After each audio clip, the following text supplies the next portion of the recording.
Do you ever feel it, that constant pressure? You feel it at the gas station. You feel it at the grocery store.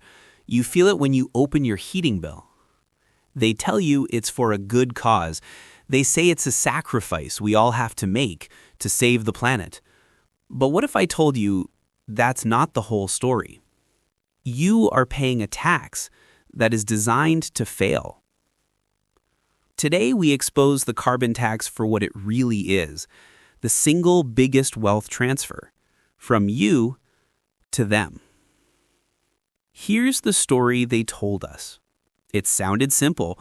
It sounded smart. They call it a price on pollution. The idea was to make polluting more expensive, so people would use less, drive less, use less heat, make greener choices. And to make it fair, they said it would be revenue neutral. This means they collect the tax, but then give it right back to you in a rebate.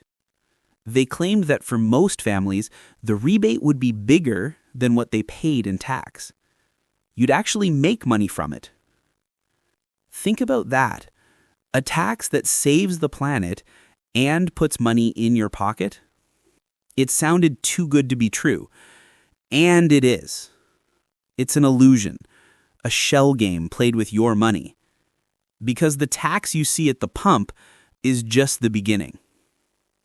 The real cost is hidden. It's buried in everything you buy. Let's follow the money. We'll use a simple loaf of bread. It all starts with the farmer. His tractor runs on diesel. He pays the carbon tax on his fuel, so he has to charge more for his wheat. Next, the grain mill. The mill grinds the wheat into flour. Their machines run on energy. Their buildings need heat. They pay the carbon tax on all of it. So they have to charge more for the flour. Then the bakery. The bakery uses huge ovens running on natural gas. Carbon tax. They need electricity for everything else. Carbon tax. So they have to charge more for the bread. But we're not done yet. That loaf of bread needs to get to the grocery store. It goes on a truck. That truck runs on diesel. And that trucker is paying a huge carbon tax on every single liter. So the shipping cost goes way up. Finally, the grocery store. The store has lights, freezers, heating, and air conditioning. All of that energy has the carbon tax baked in. So the grocery store takes all the previous price hikes, the farmers, the millers, the bakers, the truckers, adds its own carbon tax costs, and then sets the final price. By the time you pick that bread off the shelf, you've paid the carbon tax 5 or 6 times over. It's a tax on a tax on a tax. And here's the dirtiest secret. The government also charges GST on the final price. That means you are paying a tax on the tax. Let that sink in for a moment. So, if your rebate doesn't cover all these hidden costs, where is all this money going? Who is really getting rich? Well, first, the government itself. It's a massive and growing source of revenue for them. But the real winners are the ones you'd least expect.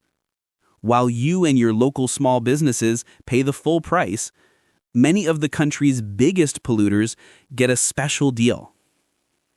It's called the output-based pricing system. It's a fancy name for a system that helps large industry players. Cement plants, steel mills, oil and gas facilities, basically they get a free pass on most of their emissions. They don't have to pay the tax like you do.